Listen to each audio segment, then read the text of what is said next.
ये हो क्या रहा है? ये कोर्ट की तौहीन है। It is contempt of court. अभी फौरन इसे सजा दीजिए। Order order. दोस्तों, हम सब ने फिल्मों में अदालत की कार्रवाई को देखा होता है।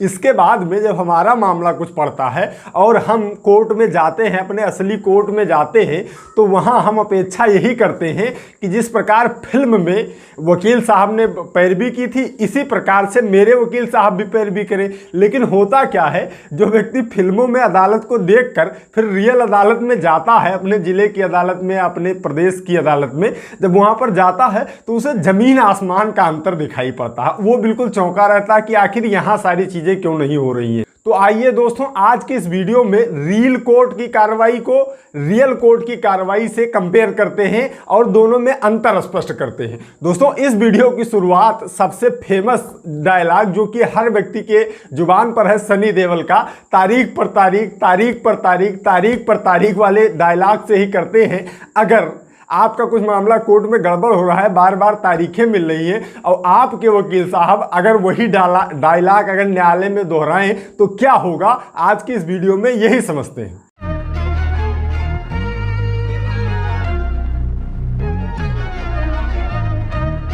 दोस्तों, फिल्म में होता क्या है कि सनी देओल एक तरफ का वकील रहता है, अमरीश पुरी एक तरफ का वकील रहता है और अमरीश पुरी जज साहब से बहस करता है कि इस पर कुछ डॉक्यूमेंट्स अवेलेबल नहीं है या कोई दिक्कत है। इसके क्रम में आप जज साहब इस पर एक अगली तारीख दे दीजिए जिससे कि वो सारे एविडेंस आ जाएं और फिर अगली कार्रवाई शुरू कर दी जाए।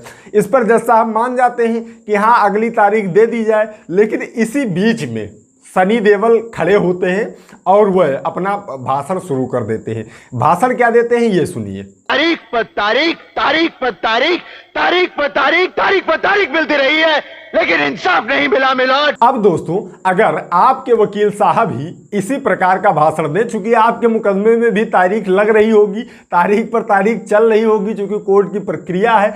अब अगर आपके वकील साहब भी सनी देओल से इंस्पायर हो जाएं और कोर्ट में यही डायलॉग मारने लगे और यही बात कहने लगे, तो उनके विरुद्ध कंटेम्प्ट ऑफ कोर्ट की कार्रवाई हो जाएगी। अब आइए समझते हैं कंटेम्प्ट ऑफ कोर्ट की कार्रवाई होती क्या है। दोस्तों, कंटेम्प्ट ऑफ कोर्ट परिभाषा ये देती है, जो कोई लोक सेवक का उस समय जबकि ऐसा लोक सेवक न्यायिक कार्रवाई के किसी प्रक्रम में बैठा हो, शासक कोई अपमान करेगा, उसके कार्य में कोई विघ्न डालेगा, तो उसे 6 माह की जेल व 1000 रुपये का जुर्माना हो सकता है। यह कंटेम्प्ट ऑफ कोर्ट होता है। अगर कोई भी व्यक्ति न्यायालय में ऐसा करेगा तो उसे 6 माह की जेल और 1 माह का जुर्माना हो सकता है। अब दोस्तों, यहाँ सनी देओल क्या कह रहे हैं कि बंद उखाड़ फेंकिए इस कटघरे को, जला दीजिए कानून की किताबों को, क्योंकि मिल रही है तारीख पर तारीख, मिल रही है तारीख पर तारीख। बंद कीजिए ये तमाशा, उखाड़ फेंकिए इन कटघरों को, फाड़ दीजिए, जला दीजिए इन कानून की किताबों को। अब तारीख लगाना ये जज साहब की कार्रवाई थी, उस कार्रवाई के विरुद्ध में अपना भाषण दे रहे हैं। इस प्रतिक्रिया को ढंग से परिभाषित करती है न्यायालय अवमान अधिनियम की धारा 2H। दोस्तों, न्यायालय अवमान अधिनियम की धारा 2H के अनुसार न्यायालय की डिग्री, निर्णय, आदेश, निर्देश या अन्य कार्रवाई की जानबूझकर अगर कोई भी व्यक्ति अवज्ञा करता है, चाहे वह अधिवक्ता ही क्यों ना हो, तो उस पे ऊपर कंटेम्प्ट ऑफ कोर्ट की कार्रवाई की जाएगी। अब यहाँ न्यायालय की कार्रवाई जानबूझकर अवज्ञा कर रहे हैं सनी देओल, श्योर है, क्योंकि न्यायालय से निवेदन किया किसने?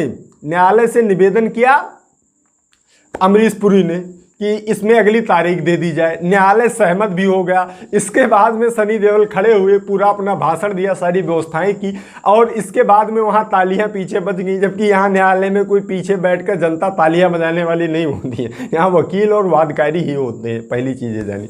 अब अगर ऐसा कोई वकील करेगा तो वो भाई न्यायालय की कार्रवाई में जानबूझकर तो बाधा डाली ही गई है, क्योंकि न्यायालय की कार्रवाई ये थी कि उसमें डेट लगा दिया जाए, लेकिन आप जानबूझकर कूद गए, उसमें अपना भाषण देने लगे, लेक्चर देने लगे, जिससे कि न्यायालय की अवमानना हुई। अब इस प्रकार अगर आपके वकील साहब आपके मामले में ऐसा भाषण दे देंगे तो उनके विरुद्ध कंटेम्प्ट ऑफ कोर्ट की कार्रवाई हो जाएगी और उन्हें 6 माह की जेल व 1000 रुपये जुर्माना भी हो सकता है। तो आपके मामले में वकील साहब इसलिए ऐसा काम नहीं करते हैं क्योंकि उन्हें इन सारे कानूनों का पता है और ये फिल्म बनाने वाले ये एक्टिंग करना जानते हैं। डायरेक्टर ने एक स्टोरी लिखी ऑडियंस रिटेंशन पाने के लिए, लोगों को मजा दिलाने जाने के लिए ये ऐसी चीजें कर देते हैं, जबकि चिल्लाकर बार बार अमरीश पुरी भी इसमें कह रहा था कंटेम्प्ट ऑफ कोर्ट है, कंटेम्प्ट ऑफ कोर्ट है।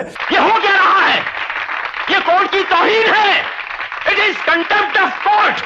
तो ये सब कुछ डिस्क्लेमर रखते हैं अपना, सारी चीजें आपकी फिल्म शुरू करने से पहले सारी चीजें बता देते हैं कि ये सब बनावटी है, सब झूठी। अगर आप उसे ध्यान से पढ़ लें तो आप फिल्म देखने का रोमांच ही आपका खत्म हो जाएगा, क्योंकि पहले ये लिखे होते हैं कि ये सब बनावटी है, सब रोमांच के लिए किया गया है, इसमें किसी भी प्रकार की सच्चाई नहीं है, इसलिए बच जाते हैं। लेकिन ये पूरी तरह नौटंकी है एक प्रकार का, न्यायालय की प्रक्रिया इससे बिल्कुल विपरीत होती है। तो दोस्तों उम्मीद करता हूं कि आपको ये समझ में आ गया होगा कि फिल्मी न्यायालय और रियल न्यायालय में क्या अंतर होता है। वैसे एक वीडियो में समझ में नहीं आएगा, मैं पूरी सीरीज लाने का प्रयास करूंगा। जितने भी न्यायालय की कार्रवाइयां फिल्मों में दिखाई गई हैं उनसे आपको न्यायालय की सीख भी मिल सके, इसके लिए मैं सीरीज बनाने का प्रयास करूंगा। आप लोगों का प्यार सपोर्ट मिलेगा तो सीरीज भी आपको जरूर मिलेगी। तो दोस्तों आज की इस वीडियो में इतना, मिलते हैं अगली वीडियो में जो कि और ज्यादा मजेदार होने वाली है। उसमें मैं एक किसी फिल्म का दूसरा क्लिप लेकर आऊंगा और बताऊंगा कि अगर उस प्रकार से वकील साहब